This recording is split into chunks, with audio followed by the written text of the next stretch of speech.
Uh, the panel is about reinventing social spaces.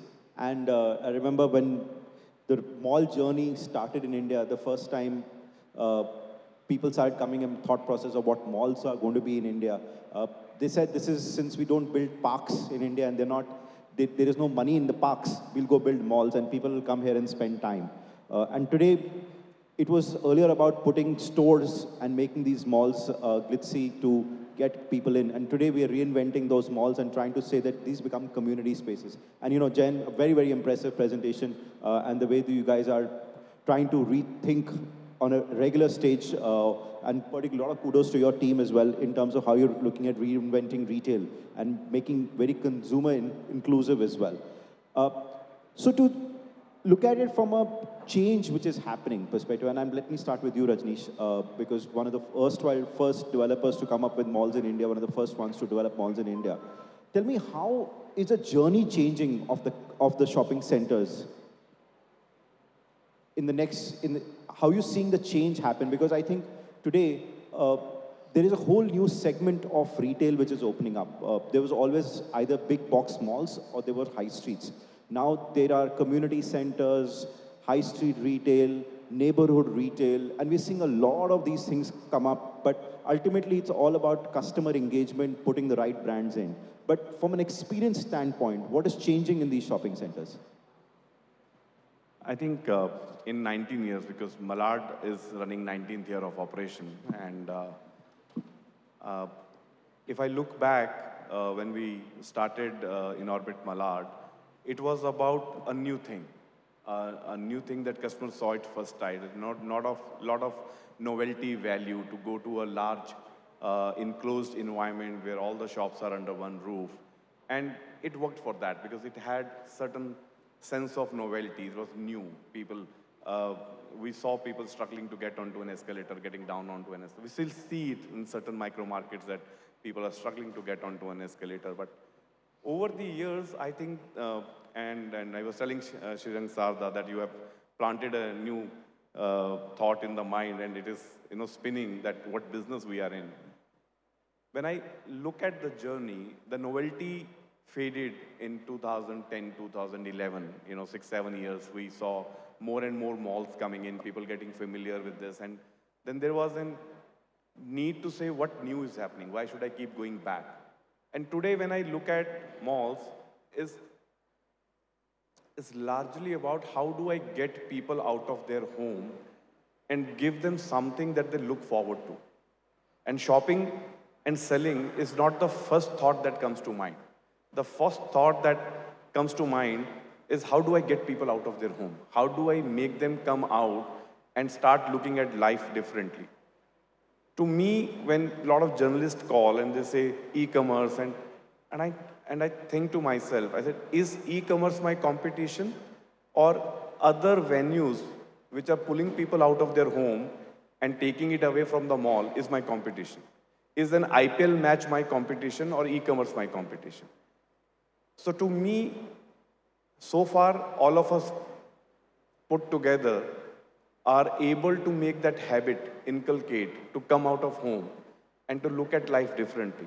Spending power is not so much a concern. People have money. They can spend on a ticket, they can spend on a movie ticket, they can spend in a restaurant, they can buy something that they like. If you see today, any one of us, any one of upper middle class, can easily sustain 6 months without buying any apparel. Right? But we still buy because there is a therapy, there is something newness. I want to stay fashionable. I want to be with the new trends. But the challenge mall has today is how do I get people out of their home and give them something unique every week, every 2 weeks, so that they keep coming back to me. And I think being a destination where people want to go out of their home comfort and enjoy life is the challenge that we are having today. And I see this becoming more and more prominent. And another thing to my mind which will make this more prominent is the differentiation between the two products, two malls, when I say product. Because so far we had one big mall in each micro market. Now, suddenly we are going to see multiple malls in the same micro market. And each mall will have to have a soul. Each mall has to stand out for something which is different from the neighboring mall. Now, the competition for our business is becoming very, very intense because we will see more and more malls coming in the same micro market. And we will see that we will have to focus and standing out in some manner in consumer's mind that why you should come to me. And that will be the management challenge. Yeah. And Rajneesh, as you rightly said, that today the challenge is that there's so many things which are happening around us. And even in the customer's life itself. And I'm an average human being, everybody, I'm the kind of customer you're talking about. Every day there's so many new things happening in their lives as well. I mean, pandemic was one big wave, but I'm saying every day there's something else which is happening also. And you're trying to get the mind share of the customer. And also trying to tell him to listen, come out of your house when everything today is available at a click of a button. And you're saying, try and come into the mall, get in your car or get into the public transport, drive, say, average 15, 20 minutes, takes parking, whatever is said and done, takes about another 10, 15 minutes, come and spend a large part of the time. And today, the biggest thing from taking away, as somebody was telling me, is not about taking the money of the wallet. It's taking the time, the wallet of which is relevant is a time, how do you get time of the customer? How do you go about creating experiences in these shopping centers, what you're doing differently? Is there marketing which is getting different? It is new age, I'm not saying it's new age concepts, but these are aspirations of people to align with things and they want getting conscious, like sustainability, which Nexus talked about. I mean, having a sustainability head, which is a big thing. We only heard about big global multinational corporations talking about it. I never heard about real estate-led businesses talking about sustainability, except making buildings. But what is the aspiration of the customer to keep getting him back regularly to the shopping center? How do you keep getting him back every day or every weekend or every fortnight? How do you do that? So one of the biggest challenges we are finding in India is that we are not a tourist-oriented cities. You go to Dubai, Singapore, any which way have so many more people coming into your destination, which are once in a 2-year, once in a 3-year kind of customers. And hence the infrastructure, the larger than life malls take precedence and then become very, very critical. In India, since you do not have so much tourists, you're largely looking at repeat clientele. You're looking at your neighborhood, you're connecting with them. And the same person gets bored. So if I can go out 4 times in a month out of my home, that 4 times will not be same mall unless there is something new happening every weekend at that mall. So communication and creating those experiences is going to be far more critical in our business moving forward, is what I feel. You know, coming to you, Jen, is 17 malls, 13 cities. In India, in a country like India, where every 100 kilometers, the social habits change drastically. Food changes, the way we live, climate to an extent changes, the way people live, language changes. So many things change in 100 kilometers. You're running 17 malls across 13 cities. I'm sure you have a larger marketing plan and a marketing strategy and operation strategy, which is larger for the entire group. But I'm sure you must be doing a lot which is very localized as well. So how important is localization becoming a part of your marketing and overall operation strategy of these malls? And now you see there is one strategy which can work for all these locations, or master strategy, or it is very customized to each market? So Pankaj, I'll answer the question in 2 parts. Number 1, there are certain table stakes. So after COVID, safety has become a concern. So safety, security, hygiene, I think is something that everybody wants, regardless of what region, what area, what this thing. The very fact that we took it as the first step, and we were the first set of malls to actually get ourselves certified by a third-party agency.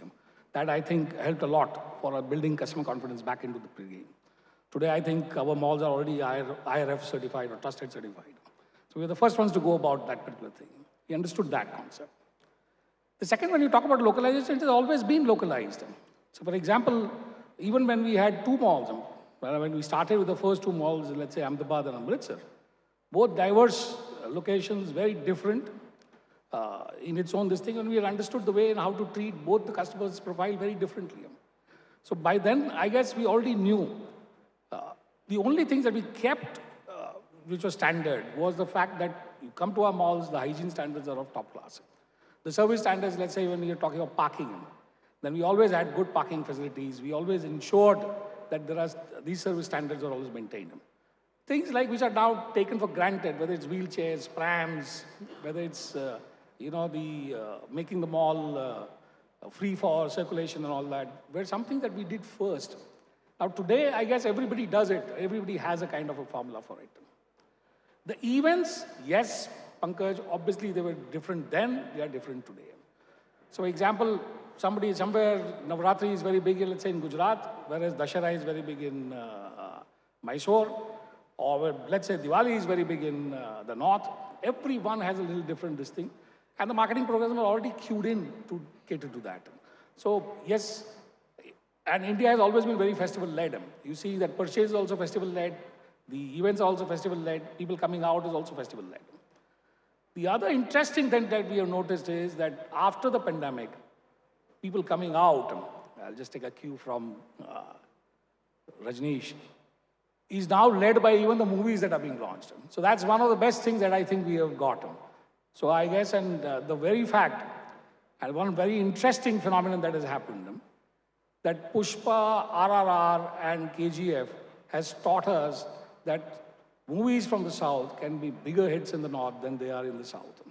So I guess promoting those movies up front, which we did, at least we gained a lot from that. So I think those are the simple things also that when we do. See, remember, I guess there's a lot of information generated, there's a lot of time spent on complexities in analytics and all that. Ultimately, we forget it is all about pleasing the customer that is coming in.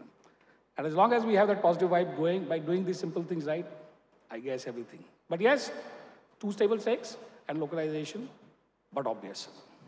You know, Rajendra, when the mall industry really started, I remember the definition of the mall ingredients. There is a recipe, right? We were told, and I'm sure Rajendra, you remember that recipe was very simple. You make a mall and make these big box tenants. They are the anchors, and they will get the customer in. And then the other retailers, they will get the customer in because the anchor has come in, the other retailers will also come in. So the recipe was very simple. एक बड़ा अच्छा mall बनाएंगे, एक अच्छा architect रखेंगे, ball design अच्छा करेंगे, अच्छे एंकर लेकर आएंगे, अपने आप सब कुछ हो जाएगा. Is that story changed now? Is the anchor changed? Is there a new formats of anchors? When I don't mean formats of retailers. I mean anchor stories changed. Because today, when I talk to the coffee shop guy, he says, I'm an anchor because I'm the meeting place. When I go to a cosmetic player, he says, look at my ATD, I'm the anchor. When I talk to the mall developers and some experience having run shopping centers, I mean, talking, and Rajneesh and Jayan both talking about it, Rajneesh specifically mentioned that I have to do something every day new or regularly new on a weekly basis, fortnightly basis, or whatever time schedule basis to keep getting customers back because I can't change the tenants. Tenants change over a period of time, but they don't change so often. But I'm every day creating something new. Is the marketing the new anchor? Is the promotions the new anchor?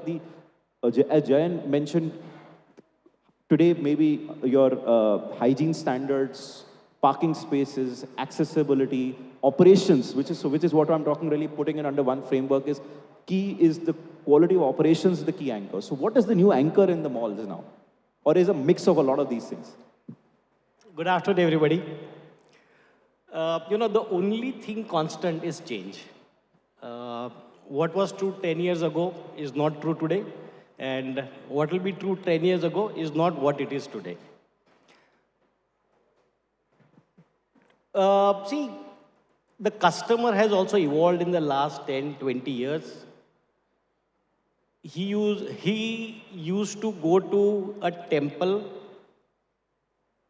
seeking some wishes from the Almighty. Then he had certain places like malls, whom we call as modern temples, where a lot of his materialistic wishes and experiential wishes get fulfilled. The wishes that a consumer had 10 years ago and the wishes that a consumer has today are completely different. 10 years ago, for him, an anchor was good enough to fulfill all his wishes. Today, his wishes are completely different. Today he feels that he should be followed, he should be sought after, he should be sent offers, he should be given quality, he should be given international products, he should be given a prize, he should be given an importance, he should be given a communication. He needs an experience, he needs good F&B, he needs good entertainment. Uh, COVID, in fact, has dramatically changed the consumer behavior also. What he used to be, in COVID, suddenly you'll find now what has happened is 10 years ago, people used to fight for the wallet share of a customer. The last 5, 7 years, people used to fight for the time share of a customer. I think today we are fighting for a screen share time of a customer. So all these changes are there. And if as a mall, as a retailer, whoever is facing the consumer does not change himself to match up to the expectations of the consumer, you're going to lose. To match up to these expectations, you need a combination of all of this because the customer has also traveled a lot. He needs neat place, he needs a safe place, he needs a hygienic place, he needs brands, he needs experience. So a mall has to deliver all of this. Marketing plays an extremely important role. As an organization, our motto is once we build the mall, we don't fight and we don't focus on rents. We fight and focus more for consumption. How to get consumers more into the mall, how to make him spend more into the mall. And for that, what you rightly said, is the anchor situation changing? A lot. A lot of it has changed. Today, a 30,000 square foot store which is doing a top line versus some other new anchor with a 5,000 square foot store does the same top line. That is the change. So consumers are not only attracted by size, they are attracted by the brand, they are attracted by the quality, and that's what is changing from a mall perspective. Who is an anchor actually? Today, a brand which is giving a top line is a bigger anchor than brand who's taking a bigger space. So we are looking at from our perspective, whoever gives a beautiful top line is a anchor rather than somebody who's taking extra space. So that comes to my, ultimately, every business, the crux is, we're all saying that we build businesses for various reasons and the others, but ultimate base crux of any business, and I'm sure everybody will agree, is also about profitability and also is about growth. Base is profitability and the drive is growth, right? That's the base fundamental of any business. If these two things don't come in, those things don't survive. Unless you are purely say, listen, we are a non-profit social cause as well. Even the social cause, any social cause institutions also need to make some money to sustain themselves, or they need to get funded to make money. But this change, what cost is this change coming at? Is this change affordable? Or is there a cost of operations? Operations is not about mall operation. I'm saying the cost of this change in shopping centers becoming very large.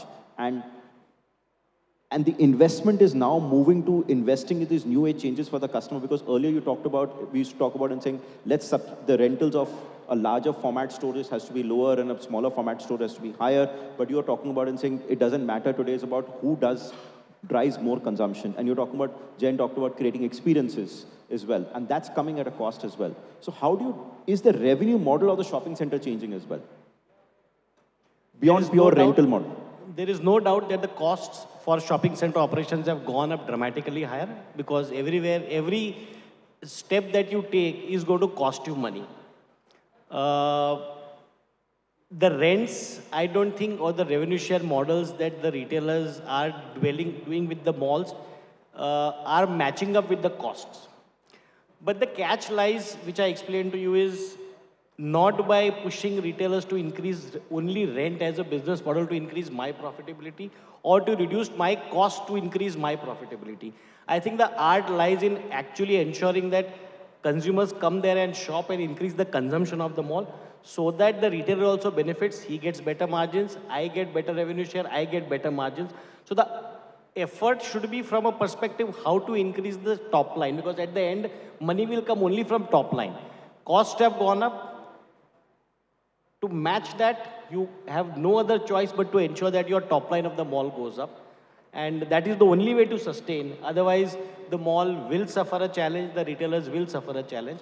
And the business mathematics has to keep this in mind. that unless, and that's the very important reason of our thought shifting, that a brand which gives a better top line is a serious player to me than a brand who takes a larger space. So his top line is critical to me because that impacts my top line and my business. So that's the real reason of why a serious doing sales, even if he's taking only 5,000 square feet and doing extra sales, is a bigger anchor for me as compared to somebody who's taking a 30,000 square foot space and doing a similar sales.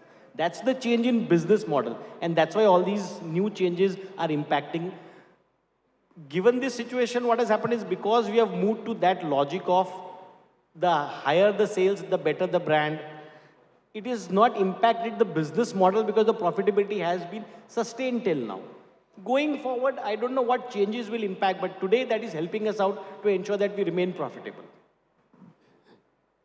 Perfect. Coming from Rajendra to Pramod to you.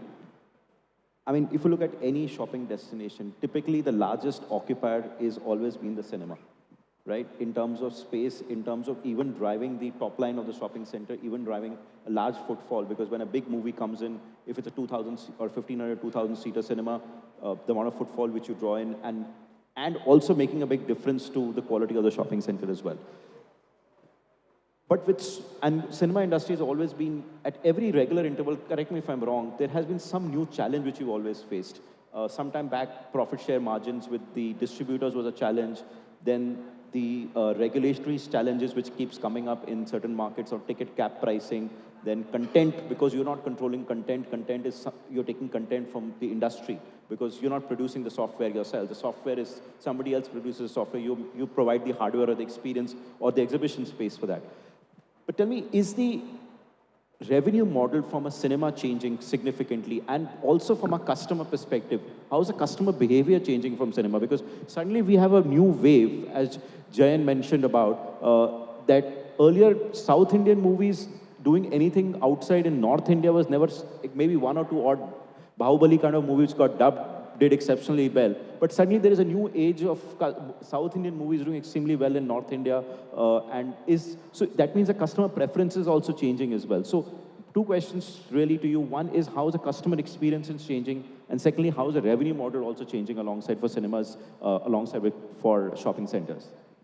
So, you're absolutely right. The consumer habits have changed during the last 2 years, and there has been a substantial change. And of course, many of us as business people are trying to imbibe and work around that habitual change, and then look at our revenue matrices. So, I have a little, my fellow panelists have basically thrown in a lot of intellect into the ring, but I have a little bit of a contrarian view around this. I have always been a believer that, it's basically about coexistence and collaboration. That is where, malls, shopping centers, developers, retailers, and consumers, they can all come in together, and there is money at the end of the tunnel. From times immemorial, the human race has been used to going out. They cannot really stick back at their homes and, spend 24 hours of their time either in their offices or at home. They've been used to, and this is times immemorial, you can go back 100 years or 200 years. The human race has been going out. They've been spending their time, and accordingly the money also from their wallet, whatever they can basically is their disposable income. What the shopping centers probably, or us as retailers, have to realize is that we bring in the consumer by bringing in certain efficiency into our operations. The Sadar Bazaars and the Ghantagars in every place today also do well, and they have been doing well since times immemorial. There were single screen cinemas, now there are multiplex cinemas. Not really makes a big difference to the consumer's life cycle, because at one point you only watch one film. So this has always been coexisting. The buzzword being collaboration. Now all of the retailers and including the cinemas are coming under one roof and probably trying to give a consumer a superior experience, due to which he ends up getting attracted to malls. As soon the malls start differentiating amongst each other, there could be a factory outlet mall, there could be a regular, boutique shopping mall, or there could be a large regional center which could be there. But all of them need to be distinguished for the consumer to come into them at regular intervals of time and spend his money. So that is that is basically that environment wherein instead of competing, start coexisting and collaborating with each other is what is going to be the game of survival and probably thrival also as well. You will thrive if you are able to work around this structure. If you look at cinemas, yes, they've been going through changes. Substantial amount of changes may have happened over the years, and this will go on happening also. It's a dynamic industry, as like any other retailer. Even cinemas are a dynamic industry. We do realize that the consumers' habits have changed, and probably for the better, and at times they will change even for the worse, but you will have to imbibe to it and just change your business model accordingly. You cannot try to thopify a consumer with what you want to do. You will have to imbibe his habits. When we spoke about the few films from the other regions which have done, maybe in North, they've done better in North, maybe a Pushpa or an Arora or a KGF, it was a classical example. People were holed in their houses. They were consuming more content. Once they started consuming more content, the linguistic barriers or the barriers which were even driven by censorship rules and many other things which are in and around the content actually broke the barriers, and consumers became used to it. Because of which, when an RRR or a Pushpa or a KGF2 came in, it was good content, so people ended up consuming it beyond the linguistic barriers since it was dubbed or since it had subtitles. So that was a consumer change, and probably it will continue probably over a lifetime now, because once the habit is changed and people have imbibed it, they will go on working in and around that paraphernalia only. Similarly, the word of static experiences has moved to dynamic memories. People have evolved over a period of time because of the equipment that we hold in our hands most of the time, they're not 24 hours. So that has started making us believe from static experiences to dynamic memories. Everyone wants to be on the digital platform, and accordingly, a format like that of ours also has evolved over a period of times. So now we've started believing more in creating, a memorable memory, and people can just click something and retain it like an NFT, and could potentially be using it year after year after year. So 6th June, you went to watch an RRR.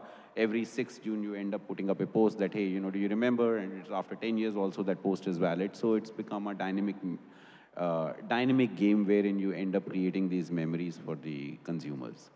Talking about, the facts like ESG, like we also work towards ESG. So it is not about us working around the ESG, it is about the consumer who has made us work towards the ESG initiatives. What is really happening is this consumer has evolved faster than most of us retailers or the mall operators or even the developers for that sake have evolved. The consumer has evolved much faster. So if you look at an average consumer today, he recognizes the benefit of ESG. He recognizes the benefit that we can potentially, by taking certain calls, bring about to the environment and be able to give back to the society. And there's got to be a governing principle in and around that. So as businesses, we are not left with an option but to give credence to that ESG concept and basically bring about the real change, because the consumer is able to see that. And if he's able to see that, he will consume you more if you are aligned towards an ESG initiative. So that's what my belief is. Keep the consumer in the center. The consumer has not changed. The consumer is not saying, I don't have money. He has been giving you money in accordance with the inflation as the country has inflated costs. He has been giving you that money from his wallet. So if he has been doing that, this thing is just give him the right product so that he can be attracted towards it. Classical example is this room. So look at it. The consumers are more aligned to an F&B option which is being sold, which is being given outside than inside, because you have more empty seats than outside. So consumer is getting attracted to that F&B option, and you cannot really let it go off. So you will have to put such options even in the malls where the consumer get attracted to what he's looking forward to.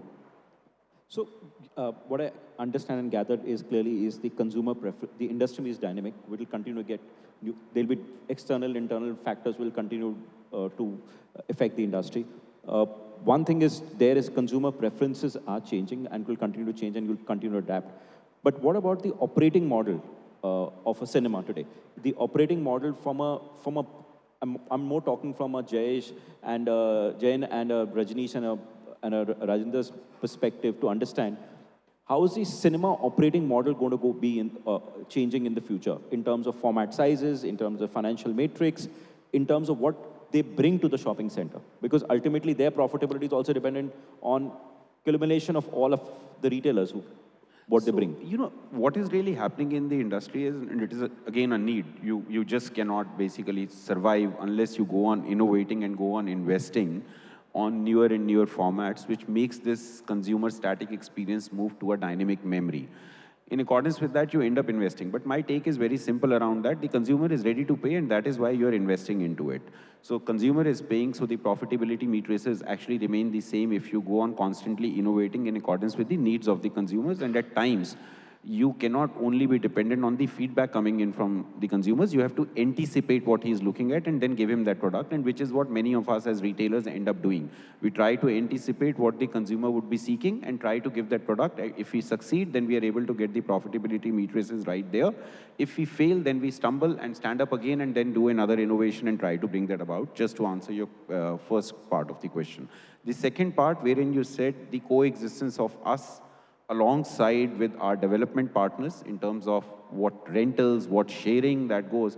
See, again, that's a very, Sizes very... also. Is the sizes changing? Yeah, size would depend. It is changing. When India came, so let's basically go back 40 years or 50 years. When McDonald's first came in, it was a luxury offering, and that I'm talking about the United States. It was a luxury offering. People had to queue up to buy a McDonald's burger. That's how it started. So when the malls started, they were far and few. They all became regional centers, getting in people from maybe 30 miles, 20 miles, 25 miles. That is not the case now. You have many shopping centers in and around. The number of shopping centers have increased, so have the number of cinemas and multiplexes increased. So if they have increased, obviously your sizing would go for a change. In a regional center, if you used to put up 20 screens, probably that need is no more there, and that is not India, that is globally. You don't need those sort of very super big centers because you don't have a clientele. The customer is saying that I want convenience. He's looking at convenience. He's ready to go to a shopping center next door, provided that shopping center is good. As I always suggested, you're going to watch a film at a point of time. You cannot watch two films at a single point of time. So consumer is saying, give me that good, great memory when I watch that film, and let it be convenient to me so that probably if I can walk in, I will rather walk in and instead of taking my four-wheeler or a two-wheeler and then looking at a parking space. So with so much of, number of options increasing for the consumer, obviously the sizing would come under pressure, and the right sizing is coming to a number which looks like in between 6 to 10, which suffices a great reason. Yes, there are still being megaplexes planned and so on and so forth. I am not an endorser of that. Personally, I'm not, but it's not a larger overall industry viewpoint that I'm throwing in. I'm an endorser of the fact that, there's got to be, shopping malls have to be more like convenience centers wherein they are able to conglomerate, it's more like a mela or a festive time wherein people get in, make merry, have a good time. Cinemas are one part of it. And if there are cinemas every 2 miles, then you got to basically work on the sizing. Probably a 6 to a 10 size now does a better mechanics financially instead of going in with very large formats of cinemas, 20 screens, 25 screens. We have also done it in the past. Those are not mistakes, but I said that was a process of evolution. As we have evolved, we are working around on the sizing. Second, when it comes to the sharing mechanism, end of the day, consumer is in the center. Whatever the consumer is bringing in is what you can share. If you do the right model, you're able to work around to be able to get that right buck from the consumer. And that is what amongst us and the development partner we end up sharing, whether it's a fixed rental, whether it is a revenue share, that is what will go. You spoke about anchors. Every small operator, whether it is 100 square feet of a shop or 100,000 square feet of a format, is actually an anchor. The bolt or the concrete is what is the development partner's foray. And what all of us as retailers, we all are anchors in our own right, whether it's a small coffee shop of 100 square feet or 100,000 square feet of a departmental store or a cinema which is there, all of them are anchors. You need to be bolted right in that concrete which is poured in by the development partner. And all these anchors together basically represent that shopping plaza, shopping center, or that place of conglomeration, which is more like an assembly building. We do it right, all of us would be able to make our money. We do it wrong, either one of us does wrong, both of us do wrong, we'll not be able to make money. If both of us do the right job, we will be able to make money. The consumer has always been paying from times immemorial, and this is not going to stop. It is the out-of-home entertainment option is always, it would see still a lot of unmet demand is there in the country. The country is expanding on population. The country is expanding on discretionary incomes. This is going to go on for quite some decades more, at least in a country like India. You would not stop. Out-of-home entertainment is not going to go out. On the consumption of content front, let me again suggest, we always used to talk about when that 2 years of disarray came in, which is called the pandemic, that, now there is an OTT onslaught. Would the consumers now watch a cinema on the large screen? What has happened? They've come back in larger numbers. The reason is very simple. The consumer is a very intelligent Homo sapien. Right. What he basically does is he differentiates between his time. If he's consuming 100 hours of content, he said that 20% is out of home, 80% is in home. The percentage remains the same. What has really happened is he has started consuming more content. Look at yourself. Many of you would be having grandparents. They used to go to a temple or to a park. During the time of this 2 years, which accelerated the fact that he started consuming more content. More content means, as a percentage, even out-of-home entertainment is going to benefit, and that is basically reflecting in the numbers. It has become stronger than ever, and I believe this is going to continue, for a longer period of time, and it's a silver lining for India. Perfect. Great. Thank you so much on that, Pramod. So from entertainment, coming to you, Ritesh, you represent one of the most iconic international fashion brands, and probably one of the first international big fashion brands to have entered India in that space. How have you seen the change in the journey which is happening in the recent years, and how do you think it's going to change in the next couple of years, particularly pertaining to a customer who comes to a shopping center, per se? I think, thank you, Pankaj, for that question, and thank you all of you to listening to us so intently. I think one of the things that I have observed over the last 2 years, especially if I can say just coming out of the pandemic, fingers crossed, the consumer behavior has changed dramatically, right, for all of us. It's changed from what they shop and also where they shop. I think that's one of the things which has evolved a lot. And as for us as a brand as well, it's dramatically changed. What we believe is, I heard the word profit a lot of times. I think in many ways it's a misused term. I believe if you keep your consumer at the heart of whatever you do end up putting in the right inputs, and that right input really results in the profit. So for those businesses, retailers or developers, and I know none of us here are here for the short term, I believe there is an inherent need for us to start understanding some of those evolving consumer needs.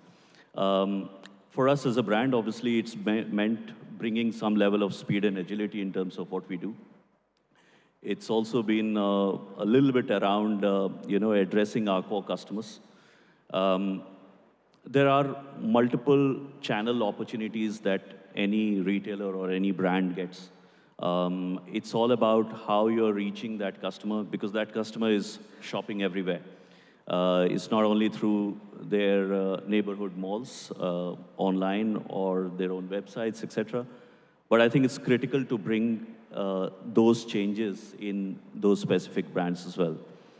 There is a big element of digitalizing a lot what you do in your stores. The customers today are really digitally savvy. They're no longer the ones who would not engage with any digital elements.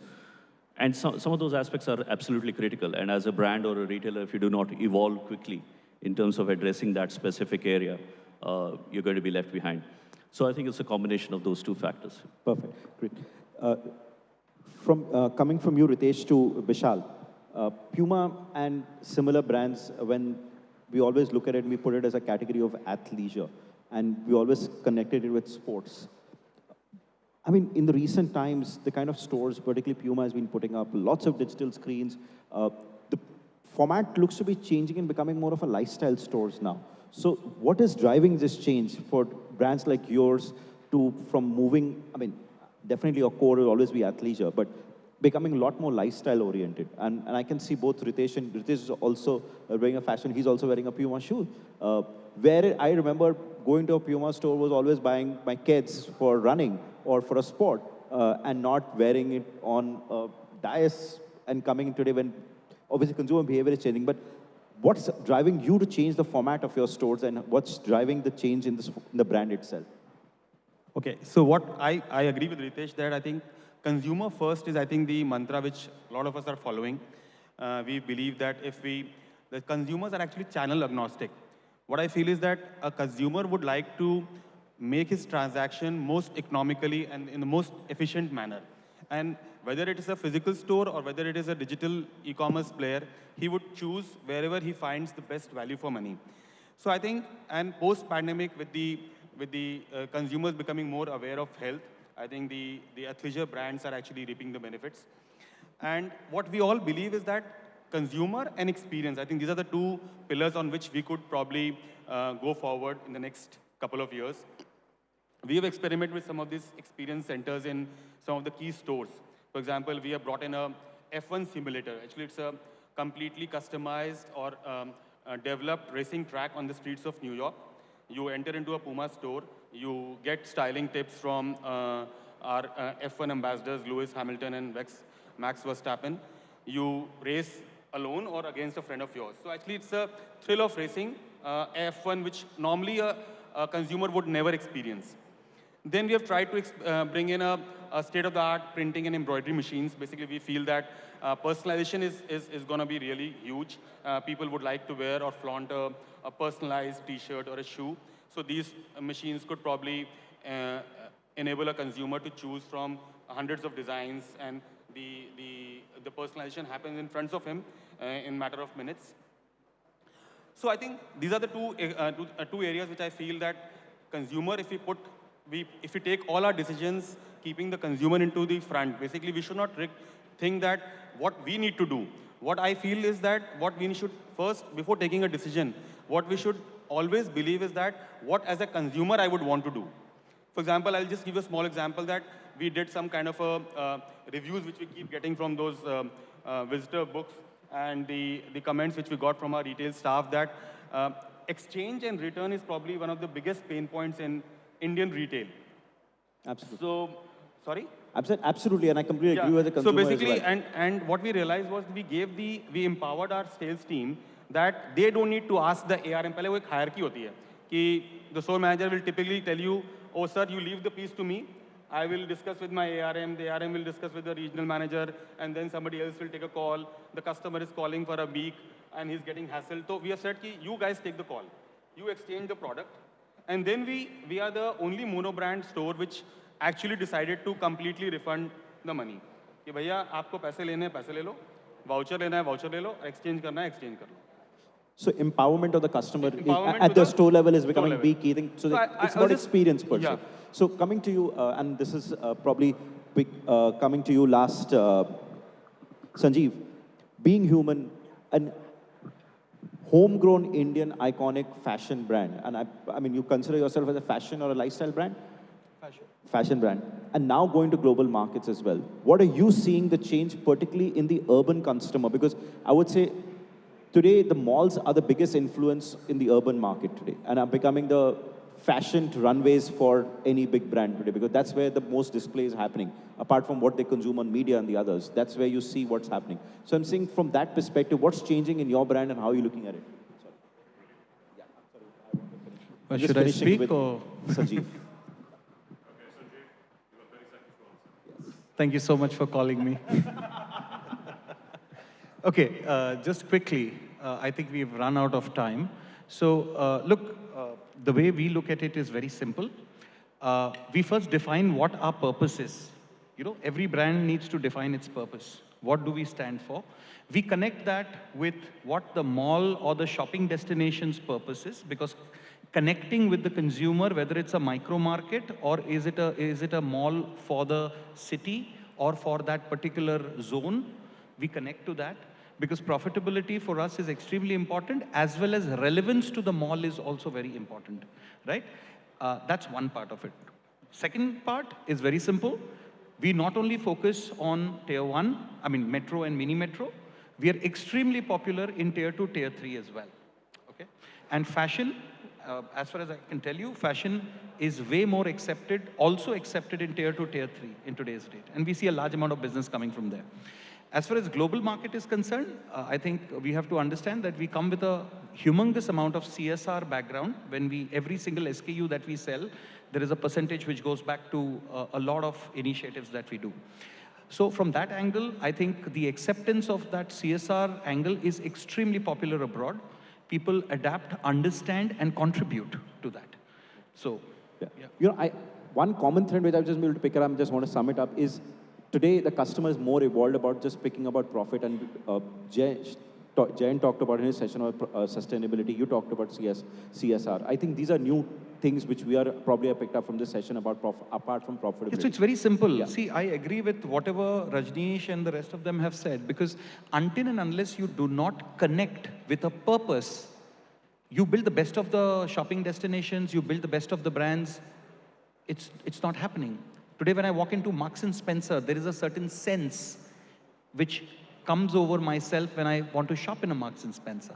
But the moment I walk into maybe, any other, fashion brand, there's a very different sense. So it's a purpose. What is the purpose of the brand is very, very, very important. Yeah. Perfect. Thank you so much. Really appreciate it. Thank you, panelists.